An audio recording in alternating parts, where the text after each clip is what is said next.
Le doy la bienvenida. Hoy es 2 de agosto, viernes de la 17ª semana del tiempo ordinario. Suplicamos la intercesión en la memoria libre de San Eusebio de Vercelli y de San Pedro Julián Aymar, presbítero. San Eusebio de Vercelli, obispo. San Eusebio de Vercelli nació alrededor del año 883 en Cerdeña, Italia, hijo de una familia cristiana. Su madre era devota, lo que influyó profundamente en su vocación religiosa. Fue educado en Roma, donde adquirió una sólida formación en la fe cristiana. En el año 345 fue elegido como el primer obispo de Vercelli, una ciudad del norte de Italia. Eusebio fue el primer defensor de la ortodoxia católica en un tiempo en que la herejía arriana estaba muy extendida.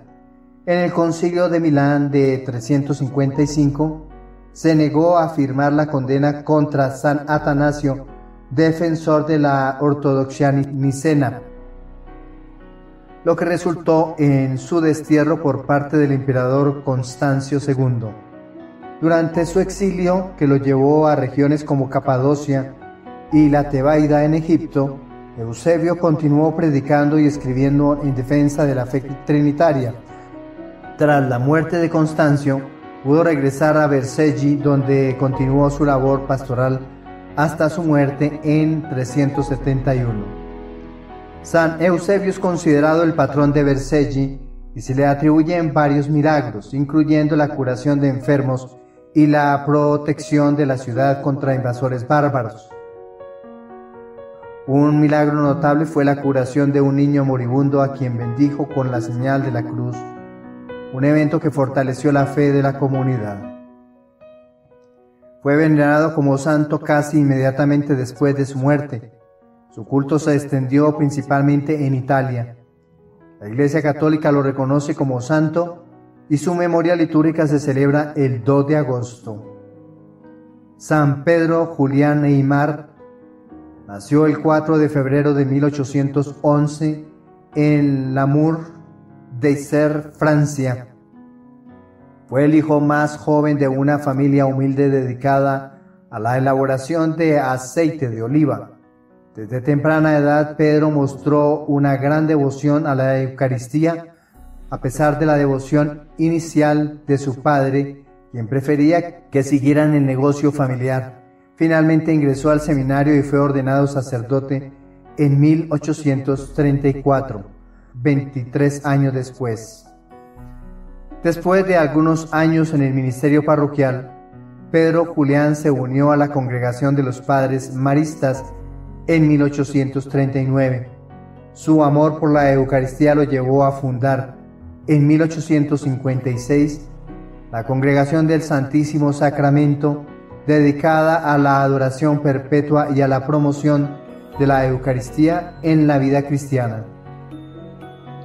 Esta congregación se expandió rápidamente y tuvo un impacto significativo en la renovación de la fe espiritual en Francia y en otras partes del mundo.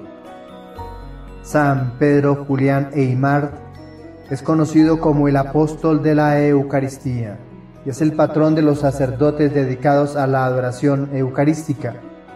Entre los milagros atribuidos a su intercesión se encuentra la curación de enfermedades graves, especialmente de devotos que participaban en la adoración eucarística con fe.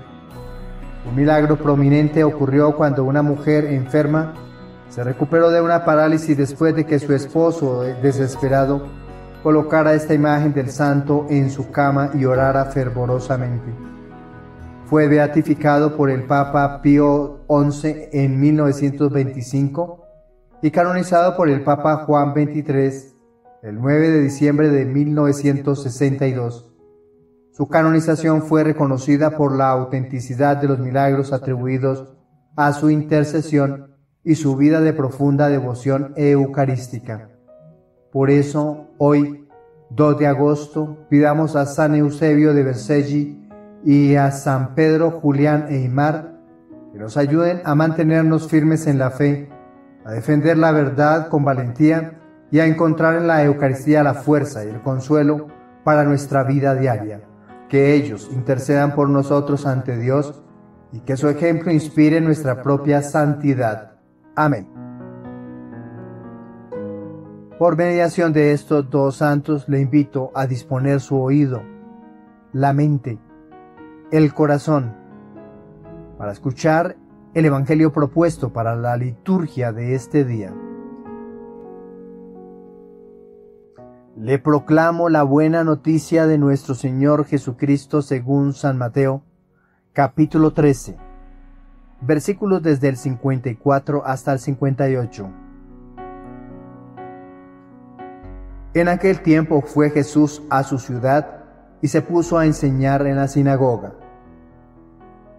La gente decía admirada: ¿de dónde saca esa sabiduría y esos milagros? ¿No es el hijo del carpintero? ¿No es su madre María y sus hermanos Santiago, José, Simón y Judas? ¿No viven aquí todas sus hermanas? Entonces, ¿de dónde saca todo eso? Y aquello les resultaba escandaloso. Jesús les dijo: solo en su tierra y en su casa desprecian a un profeta, y no hizo allí muchos milagros porque les faltaba fe. Palabra del Señor.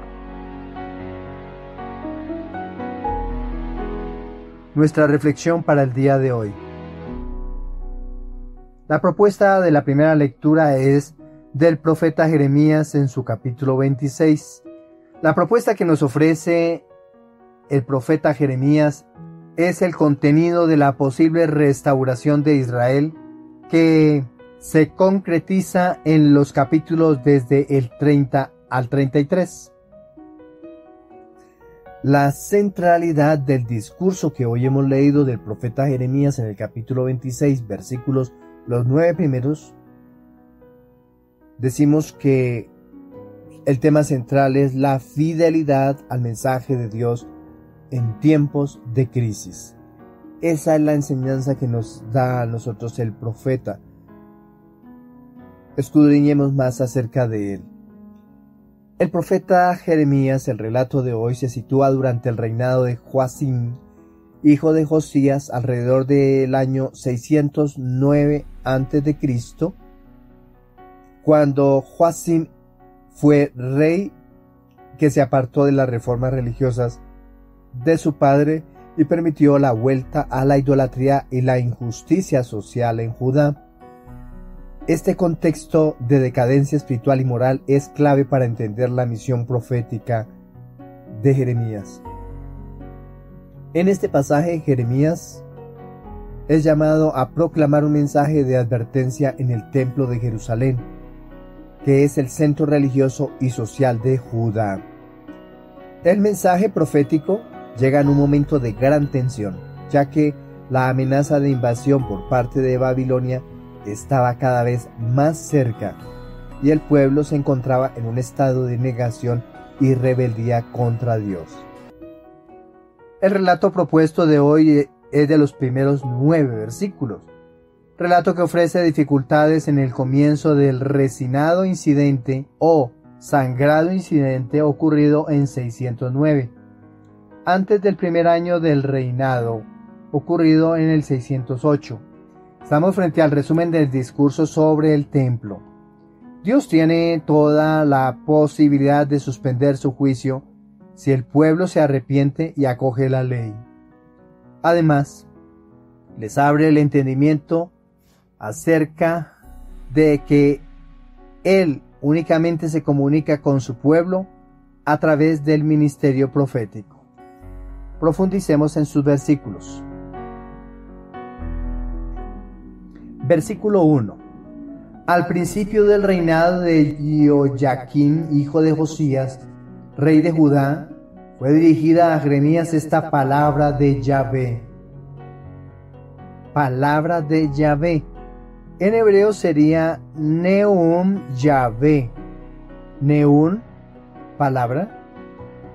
Yahvé, yo soy. o el Señor, palabra del Señor u oráculo del Señor. Esta frase reafirma la autoridad del mensaje que Jeremías quiere transmitir. En el versículo 2, Dios le ordena a Jeremías que proclame sus palabras sin omitir una sola palabra. Esta orden es significativa porque subraya la integridad del mensaje profético y la necesidad de transmitirlo sin alteración, a pesar de las posibles consecuencias negativas. Encontramos allí la raíz hebrea gara, que significa retirar o quitar, y en este contexto implica la necesidad de no suavizar ni modificar el mensaje divino por más difícil que sea de escuchar. Versículo 3. Puede que oigan y se torne cada cual de su mal camino, y yo me arrepentiría del mal que estoy pensando hacerles por la maldad de sus obras. Esa solicitud que hace el Señor por medio del profeta de que se vuelvan a Él, que cambien de actitud. Para interpretar estas palabras, el autor sagrado utiliza el verbo chuv, volver, arrepentirse. Esta palabra clave en este mensaje de Jeremías refleja el corazón de su predicación, un llamado a regresar a Dios. Volver a Dios, volver su rostro a Dios, volver su mirada a Dios. Chuvu, volver. El capítulo 26 es un resumen de la vocación profética de Jeremías y de las consecuencias que enfrenta al ser fiel a la palabra de Dios. Este texto es una advertencia dirigida a todo Judá. Recordemos que Israel o Palestina estaba dividida en ese momento en dos partes, al norte Israel, al sur Judá. De eso estamos hablando, destacando la importancia de la desobediencia a la voluntad de Dios. El mensaje de Jeremías se centra en el llamado al arrepentimiento. Dice el autor: enmendad vuestra conducta y vuestras obras, y escuchad la voz de Yahvé vuestro Dios. Eso lo encontramos en el versículo 13. Aquí el verbo hebreo utilizado para enmendar es heitiv, que también puede traducirse como mejorar o hacer bueno. Esto no es solo un cambio externo, sino una transformación profunda del corazón y de las acciones.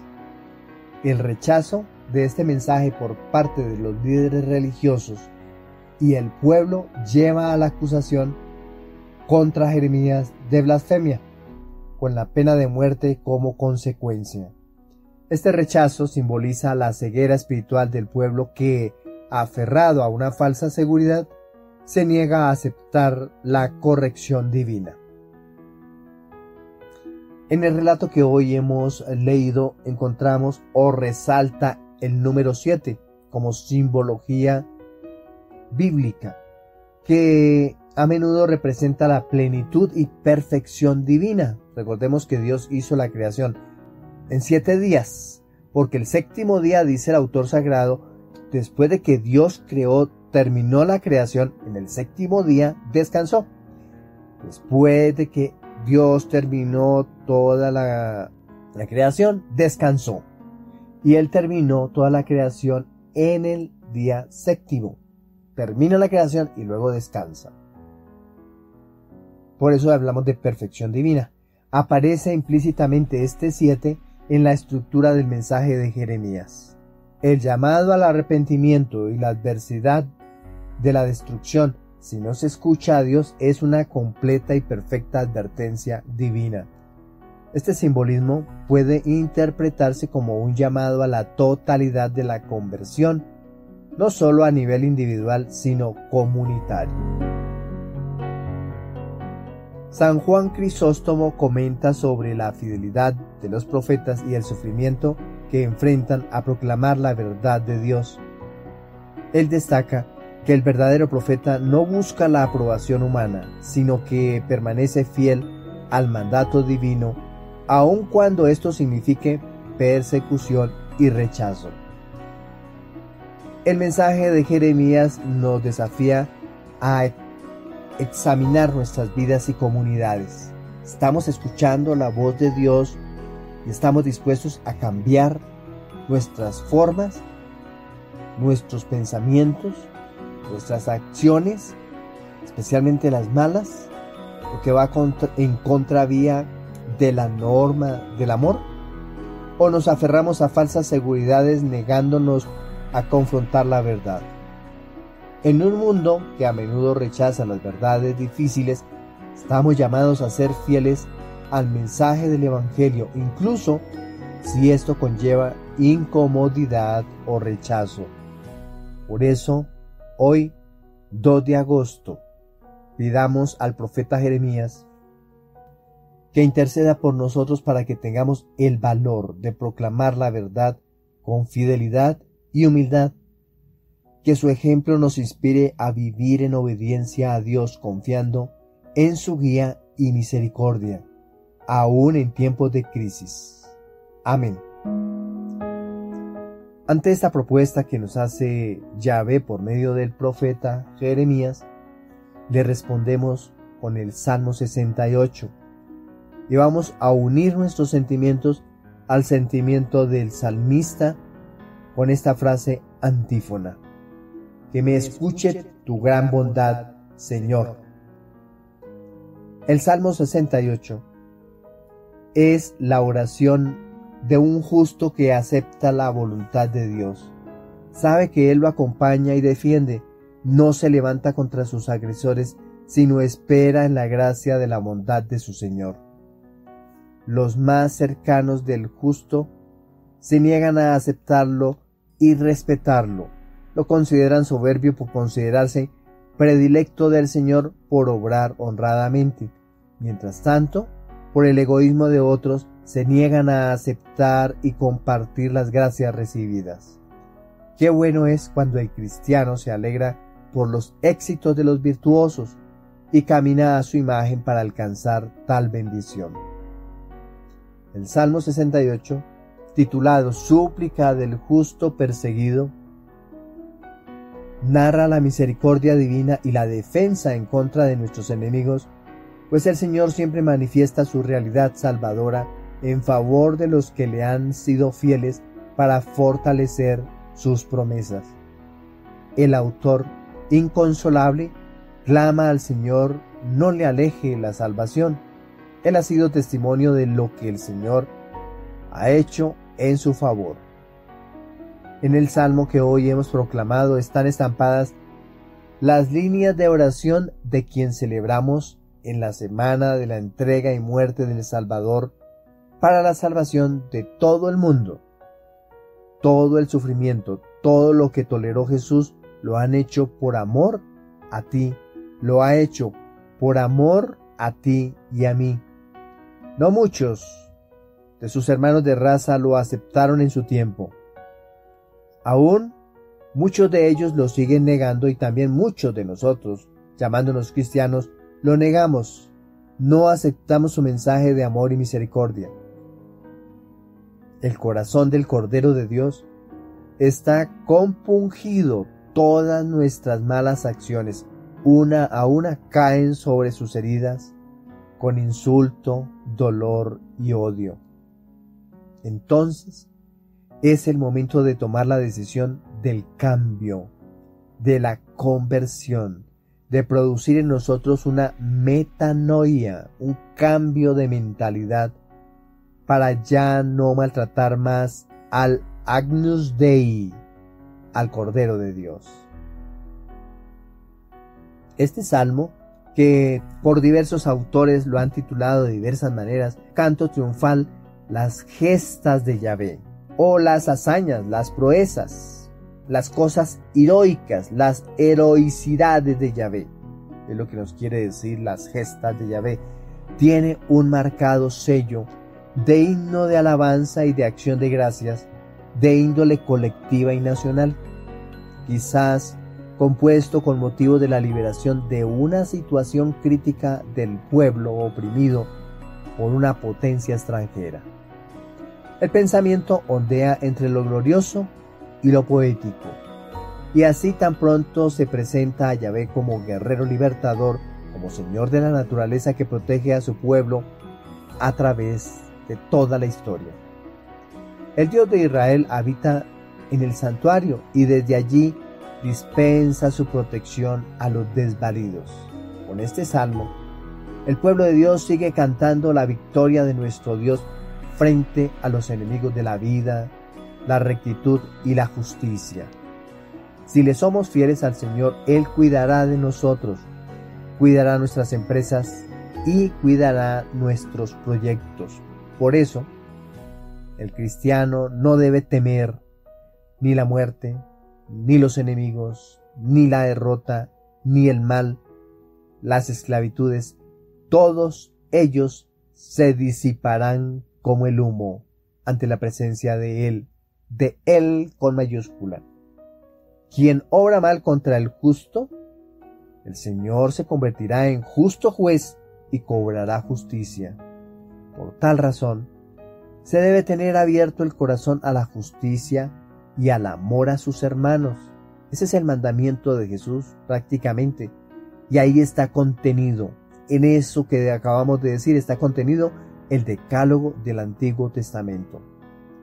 La honestidad hará que lo cultivado produzca frutos el 100%. ¿O qué porcentaje tienen tus acciones? Sigamos profundizando en este salmo. Ya hemos dado 2 títulos del Salmo 68, uno más, clamor de aflicción y esperanza en la misericordia divina. El Salmo 68 es uno de los salmos de lamentación más profundos y personales del Salterio. En él el salmista clama a Dios en medio de una angustia intensa, rodeado de enemigos y sintiéndose abandonado por todos. Este salmo es atribuido tradicionalmente a David, aunque también puede reflejar las experiencias de cualquier creyente que sufre por su fidelidad a Dios. Profundicemos en sus versículos. Versículo 5. Más que los cabellos de mi cabeza son los que sin razón me odian. Son más fuertes que mis huesos los que me atacan injustamente. ¿Acaso he de devolver lo que no he robado? El salmista expresa la inmensidad de su sufrimiento y la injusticia de la que es objeto. La expresión más que los cabellos de mi cabeza utiliza una hipérbole para enfatizar la cantidad abrumadora de enemigos. Esa hipérbole es en crítica textual y en gramática española es una exageración. El lenguaje español es esa hipérbole que encontramos nosotros en esa frase, la expresión más que los cabellos de mi cabeza, más que los cabellos de mi cabeza son los que sin razón me odian. Ahí está grabada la hipérbole. El salmista se siente aplastado por el peso de las falsas acusaciones, reflejando una sensación de impotencia y desesperación. Ese es el sentimiento del salmista. Pero yo creo que a muchos de nosotros, muchos de los que están escuchando esta grabación, este podcast, este encuentro con la palabra de Dios, han vivido esa situación, falsas acusaciones. ¿Cómo se siente uno? Derrotado. ¿Cómo se siente uno? Frustrado. Pero hay que mantener siempre con la cabeza en alto, porque uno solo, el invisible, desafortunadamente el invisible, es el que conoce la verdad. Y a Él es a quien debemos clamar para que practique justicia ante esa verdad o ante lo que sea, ante esas falsas acusaciones, para que Él nos haga mantener nuestra cabeza erguida y levantada sin sentir frustración. El mal siempre intentará sacar provecho, salir adelante, pero lo que importa es la dignidad. versículos del 8 hasta el 10. Por ti he soportado afrentas, la vergüenza cubrió mi rostro. Me convertí en extraño para mis hermanos, un extranjero para los hijos de mi madre, porque me devora el celo por tu casa, y las ofensas con que te insultan caen sobre mí. Aquí el autor sagrado refleja su sufrimiento por causa de su fidelidad a Dios. La frase "el celo por tu casa" alude a un fervor profundo por la gloria de Dios. ¿Y cuál será la casa de Dios? Su santuario. Si están atravesando el desierto, pues se llamaría la tienda del encuentro. Ese es el santuario. Y ya cuando están en Jerusalén, es aquel lugar del Santo de los Santos que estaba separado por un velo grandísimo, separando a la presencia de Dios del pueblo, incluso de los sacerdotes. Este versículo es significativo porque se cita en el Nuevo Testamento también. Nosotros podemos encontrarlo allá en el Evangelio espiritual, el Evangelio de San Juan en su capítulo 2 y versículo 17, refiriéndose a Jesús cuando purifica el templo. El salmista se siente aislado incluso por sus propios familiares, lo que profundiza su angustia. En este mismo versículo encontramos esta palabra: porque me devora el celo por tu casa. Kinat. Kinat significa celo o ardor, utilizado aquí para describir la intensa devoción por la casa de Dios. Versículo 14.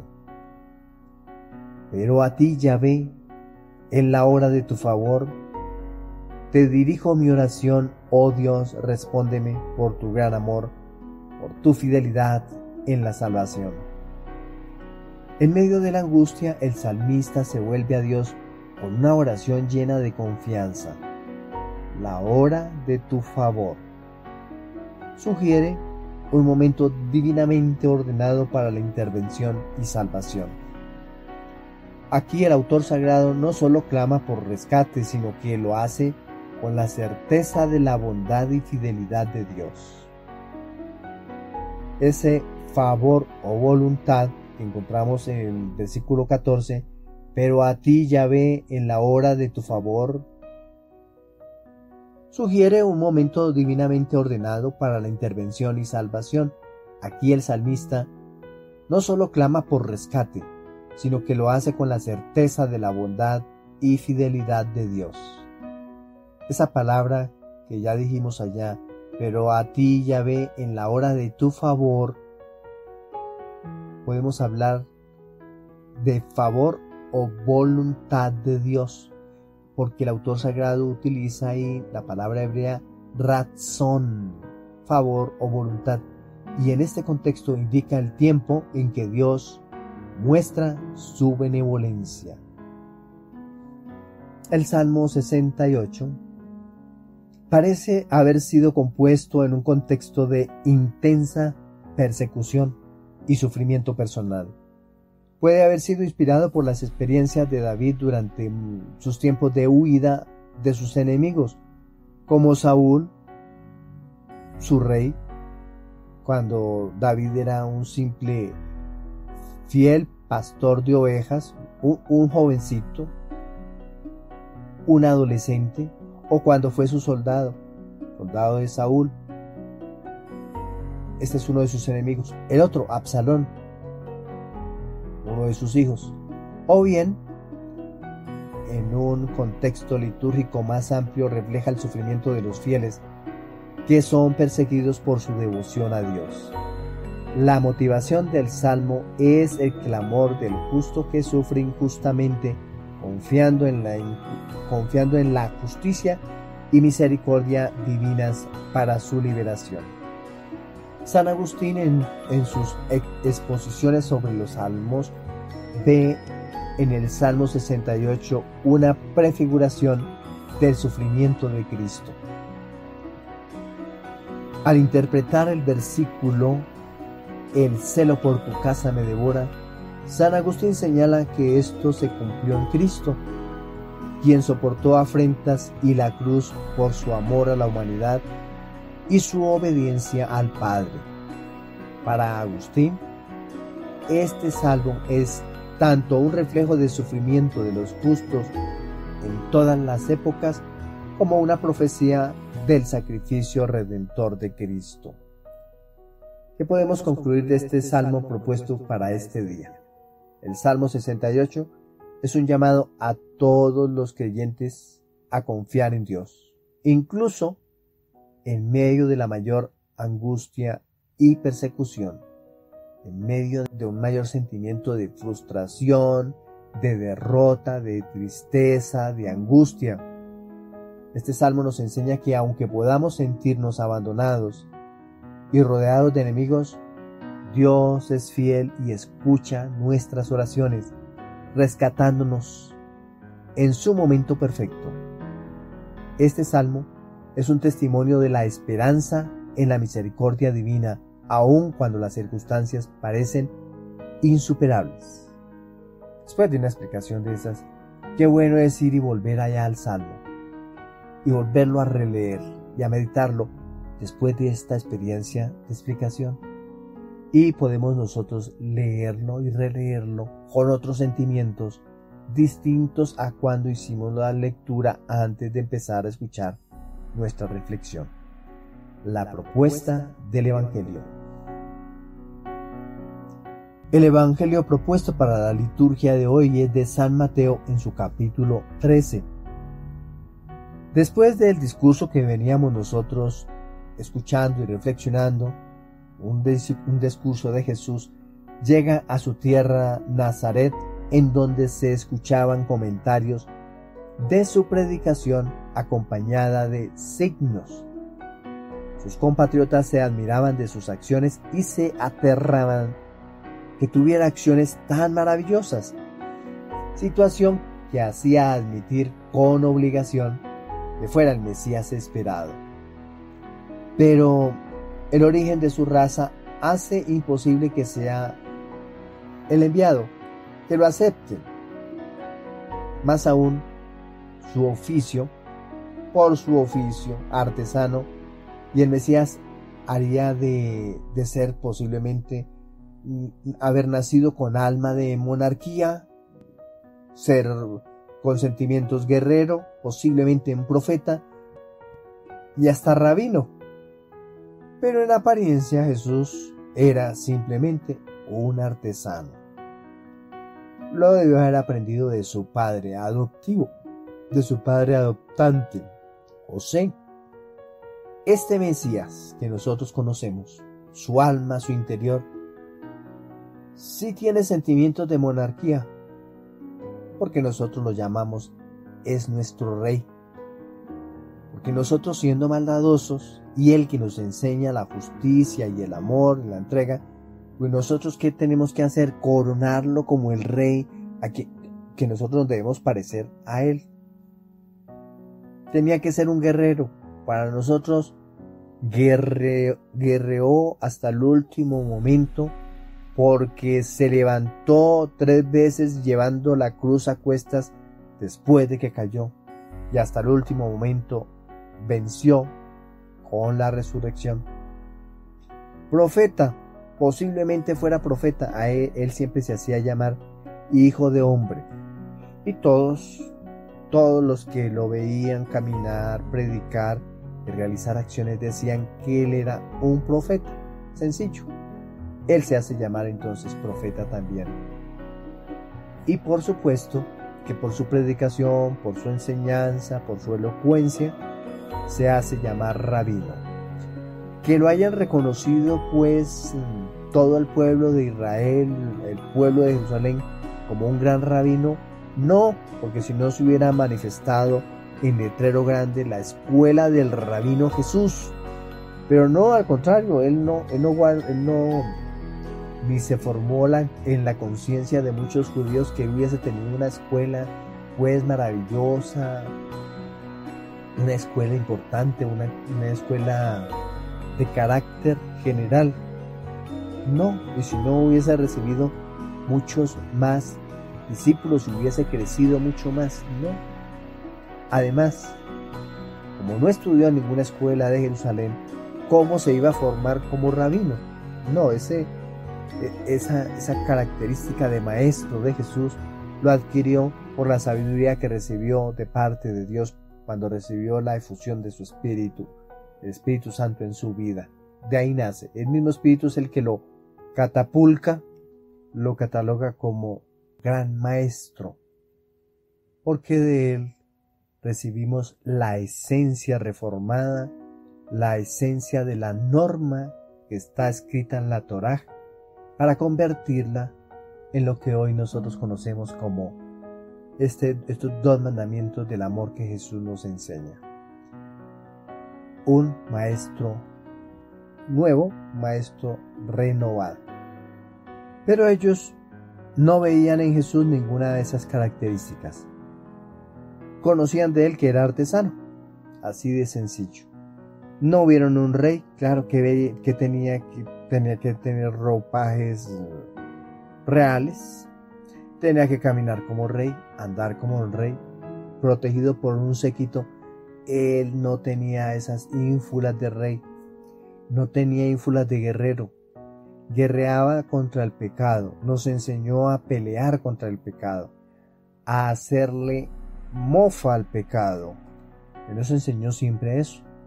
El gran enemigo de la fe, y hoy decimos el gran enemigo de la iglesia, no son los protestantes, no son los evangélicos, no son los ateos, no son los cristianos, no son los protestantes, no, esos no son los enemigos de la iglesia católica. El gran enemigo de la iglesia católica es el pecado. Tu pecado, mi pecado, nuestro pecado.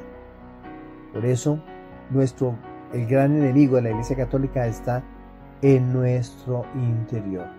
No hay necesidad de pelear con otros, no hay necesidad de arrugarle la cara a otros, que el gran enemigo de esta iglesia somos nosotros pecadores, o sea, el pecado que tenemos en nuestro interior. Para ser rabino debe estar inscrito en alguna escuela rabínica. Jesús no se inscribió en ninguna. ¿Que no necesitaba?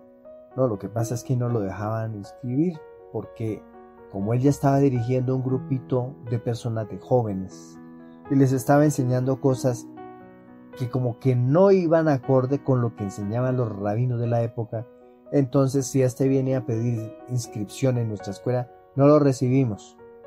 Pero por otra razón, no crean que las escuelas rabínicas de Israel eran gratuitas.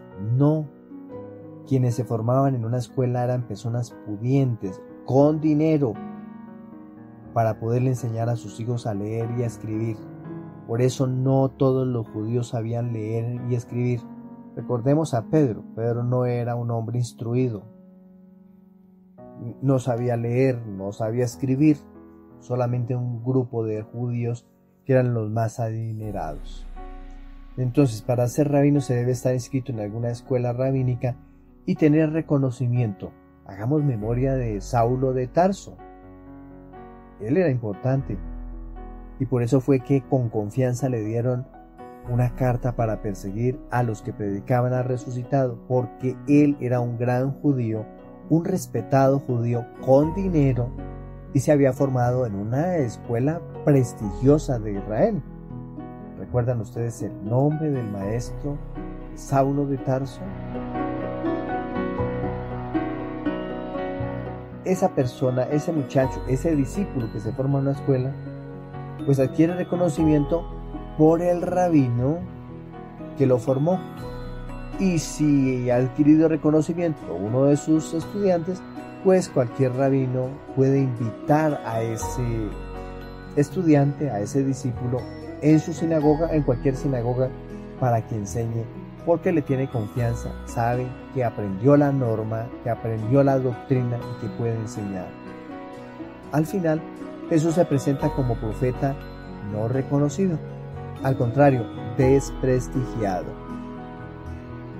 Solo Nazaret, la ciudad humilde y desacreditada, es la que podría explicarnos toda la trascendencia de la labor desarrollada por José en su pequeño taller de carpintero, mientras Jesús a su lado, dice el texto bíblico, crecía en sabiduría, en estatura y en gracia delante de Dios y de los hombres.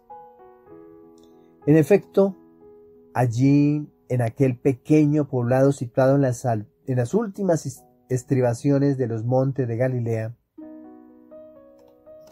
residió aquella familia excelsa cuando, pasado ya el peligro, había podido volver a su destierro en Egipto.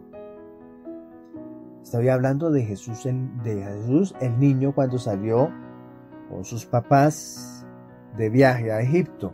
Y allí es donde José, viviendo en parte en un taller de carpintero y en parte en una casita semi-excavada en la ladera del monte, desarrolla su función de cabeza de familia. Las herramientas usadas para la labor de la madera, con toda su tosquedad primitiva, exigirían de José una destreza capaz de superar todas las deficiencias de medios técnicos. Sus manos encallecidas estarían acostumbradas al trabajo rudo y a los golpes, imposibles de evitar a veces. Su taller se nos antoja que debía de ser un punto de reunión para los hombres, reunión de algunos hombres de allí de Nazaret que al terminar la jornada se encontrarían para charlar de sus cosas, de sus empresas, del descanso, en fin. José, el varón justo, está totalmente compenetrado con sus conciudadanos. Estos aprecian en su justo valor a aquel carpintero sencillo y eficiente. Aún después de muerto, cuando Jesús ya se ha lanzado a predicar la buena nueva, le recordarán con afecto: ¿acaso no es este el hijo de José, el carpintero? Pero José ya no estaba allí. Él ya había cumplido su misión, dando al mundo su testimonio de buen obrero. Profundicemos en el Evangelio. El tema central del texto que hoy hemos proclamado, de los versículos desde el 54 al 58 del capítulo 13, lo titulamos de la siguiente manera: el profeta despreciado en su tierra. Y vamos a hablar de este evangelio. El evangelio de Mateo fue escrito probablemente entre los años 80 o 90 después de Cristo, dirigido a una comunidad judeo-cristiana. Este evangelio enfatiza la identidad de Jesús como el Mesías esperado, cumpliendo las profecías del Antiguo Testamento. En el capítulo 13, Mateo presenta una serie de parábolas del reino que muestran la enseñanza de Jesús y cómo ésta fue recibida por su audiencia. El pasaje que hemos leído hoy del capítulo 13, versículos del 54 al 58, narra el regreso de Jesús de su tierra natal, Nazaret, después de haber realizado milagros y enseñado en otras partes. En lugar de ser recibido con fe, es rechazado por sus propios compatriotas, quienes cuestionan su autoridad y origen. Imaginemos una historia de la naturaleza. Tenemos una granja. Un pollito nace entre otros polluelos, todos criados por una gallina.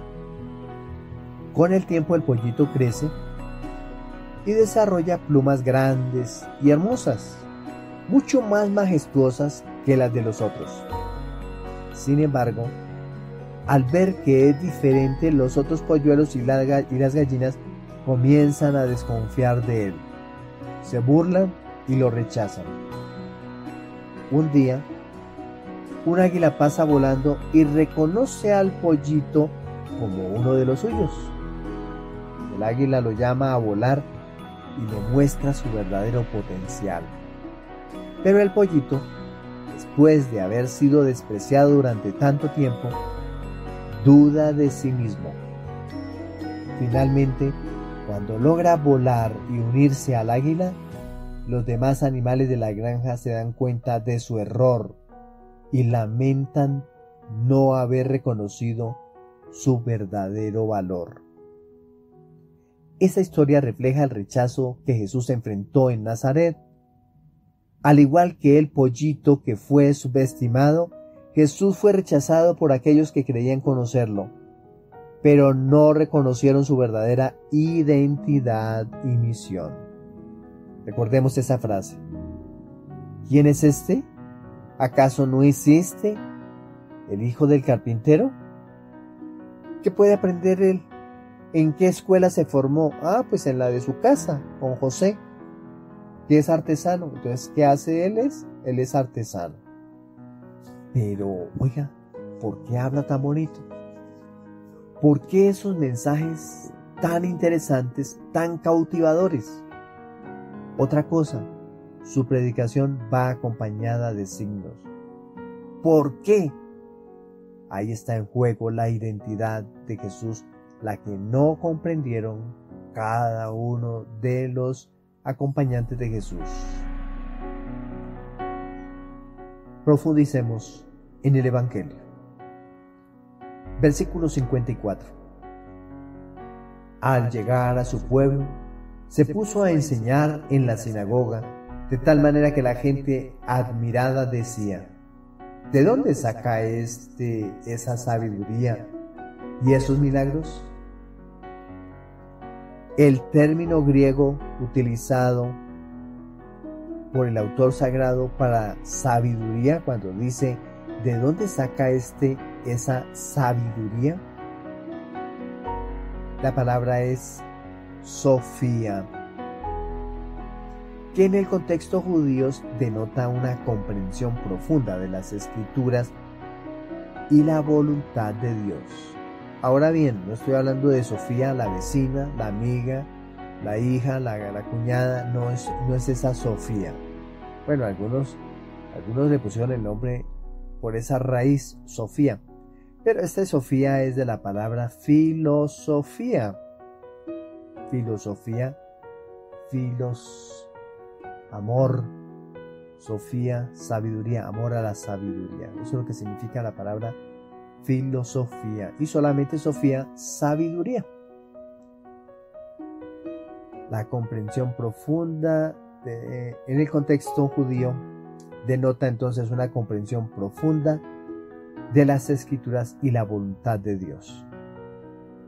Sin embargo, a pesar de reconocer esta sabiduría, los habitantes de Nazaret no pueden reconciliar la figura familiar de Jesús con la autoridad con la que enseña.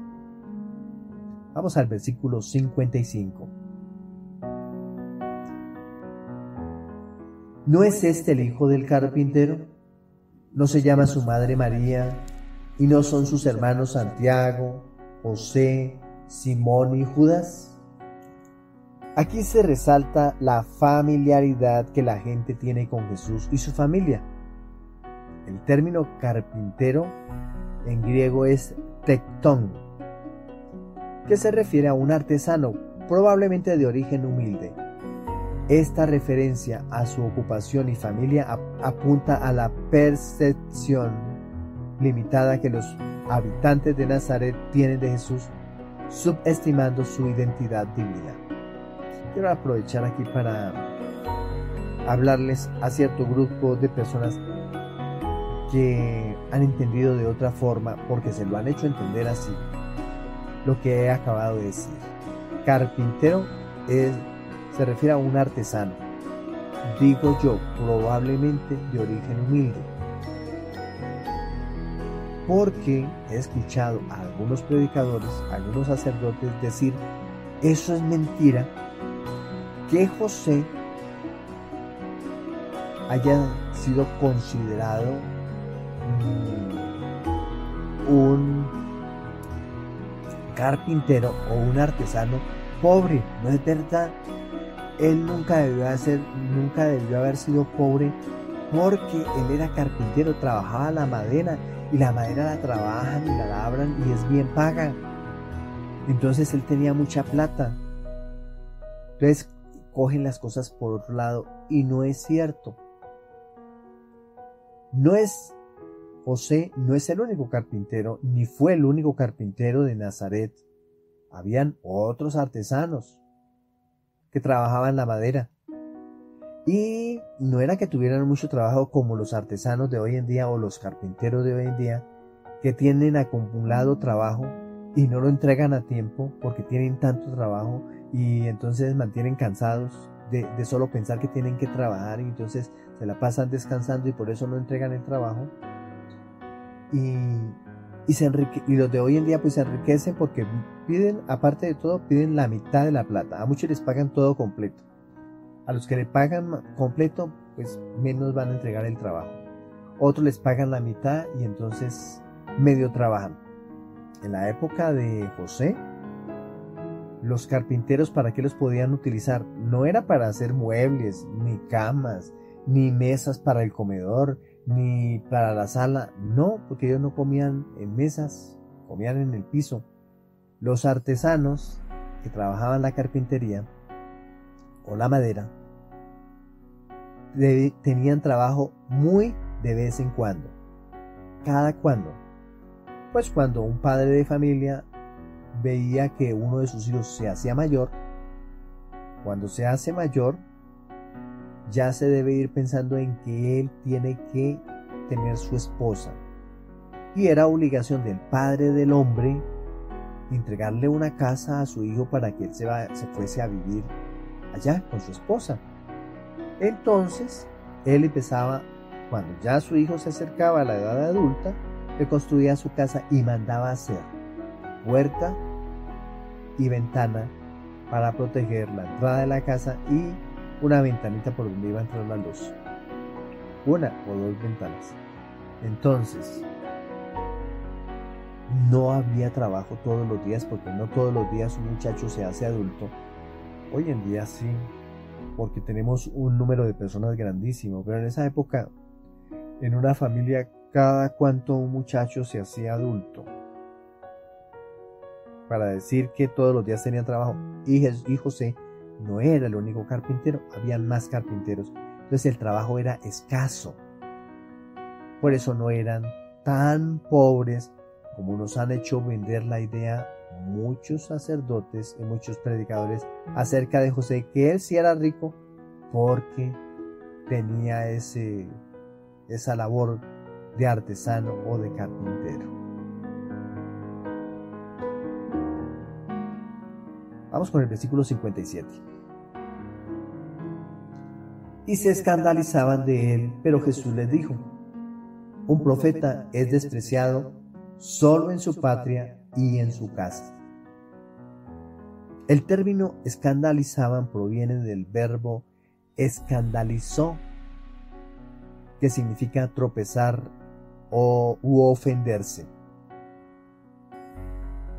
Este rechazo ilustra un fenómeno común en la vida de los profetas: la dificultad de ser aceptados por aquellos que le conocen mejor.